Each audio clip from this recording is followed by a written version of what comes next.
Why should you give blood? Because giving blood is giving the gift of life.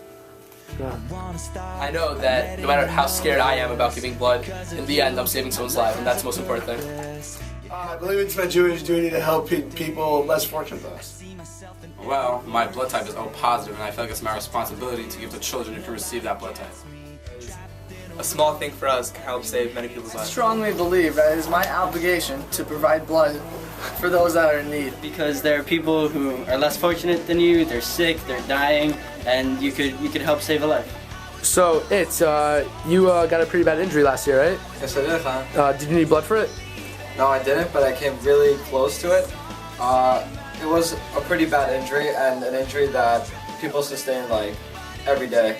And they have injuries that are even worse than that, where they need blood transfusions. And the fact that I came really close to it, it definitely would have given me like a comforting thought, but knowing that if I needed blood, it would be right there for me. So, Mendy, tell us about your sister. My sister, Kayla, she's a very sweet girl, normal, average, teenage girl, 14-year-old, just started high school. Loves to play games, she has fun, very, very kind-hearted girl, really like the sweetest person I've ever met. Mendy, how's your sister doing? Baruch Hashem, she's doing a lot better than she had been. When she first started this whole thing, she really, her morale didn't go down much, but she had, her tumor was big, and we were able to see it from the outside. And thank God, the chemo has been doing for her. The tumor shrunk down a lot, but she was, it was bad, but she started to really get tired. She wasn't that happy, energetic girl she always had been. She was almost like a shell of her former self. It was a very scary situation. She went to get a blood transfusion, and they gave her 2 units of blood. And since then, she's really been doing a lot better. She's gotten more energetic. She's been back to her normal, happy self, which she always had been. And it's really great to see. And she's going for another transfusion tomorrow. And it's just, the whole thing, it's a long process. We're very happy that, thank God, we have people who are giving blood. But, very often people are going to go ahead and say they're scared, they don't want to, they're afraid of the needle. It's just, it's nice, it's already a nice concept to give blood, but then when it comes to someone you know, someone you love, it changes, like a world of a difference. So everyone should really give blood, because it's very important. You never know who it's going to, because one day it might come to someone you love. What was your blood giving experience like? So, Aaron, tell us about the day you gave blood. Well, it was virtually painless. And by virtually painless, I mean they stuck a huge needle in my arm. But in truth, though, the feeling after I gave blood alleviated any prior pain that I felt. Let's go. What were you feeling like before you gave blood? In truth, I was a little nervous. But the people were they were calming. They assured me that nothing could go wrong. And did anything go wrong? No. I was very nervous beforehand, like extremely nervous, because I hate needles, I hate shots. It's very scary. But like I said before, it's bigger than me, and you have to get over I had to get over those feelings. So I went in the room, and they always say that the worst part is the needle prick, and they pricked my finger, and I barely felt it at all. And so then they took me to the table, the big bed thing. I don't know what that thing. They took me to the bed, and they put the needle on my arm. I didn't feel it at all.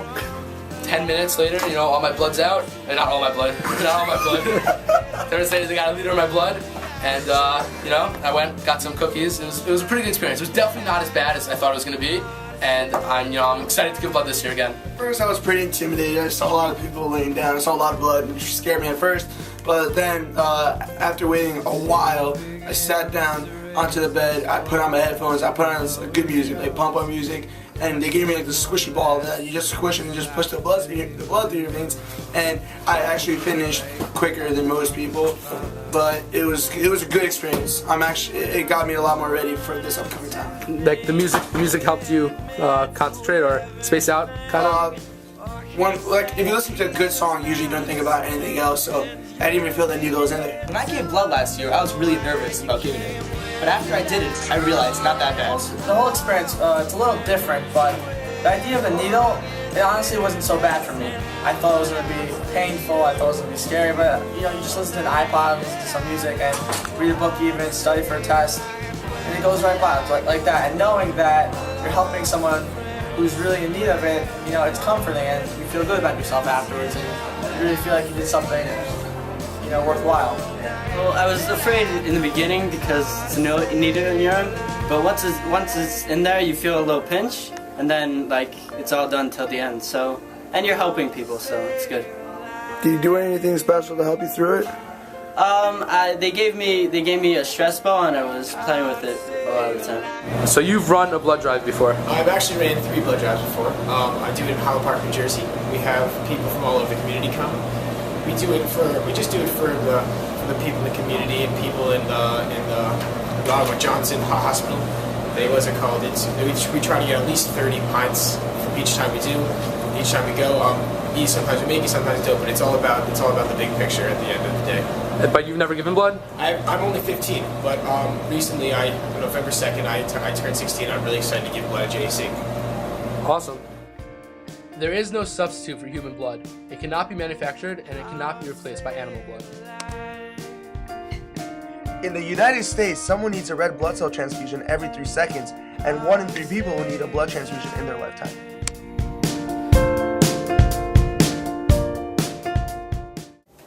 If you're not feeling well for any reason, you're not allowed to give blood until your symptoms are gone. If you've had a cold, sore throat, respiratory infection, or the flu, you cannot give blood until your symptoms have completely gone away. If you have traveled to any area of the world where malaria is a problem within the last year, you're not allowed to give blood. If you've gone through surgery or had a serious injury, you cannot give blood until you're completely healed. Take antibiotics for infection. You're not allowed to give blood until treatment is complete.